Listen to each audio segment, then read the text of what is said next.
Maayong aga mga kakwan, kakol.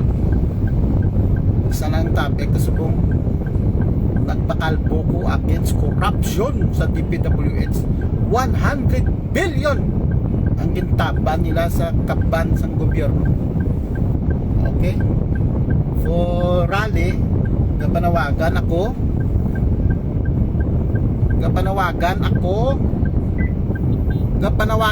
nga sa tanan nga mga drivers og yon kita magpakalbo against sa korupsyon nga ginubra sa DPWH.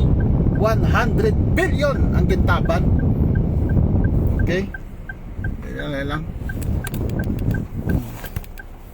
Liwat bangod 100 billion ang gintaban sang DPWH para sa mga kontraktor, mga drivers nga kapwa ko.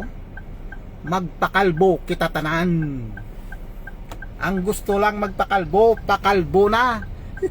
Para ni nga rally kita corruption against DPWH, sobra na niya.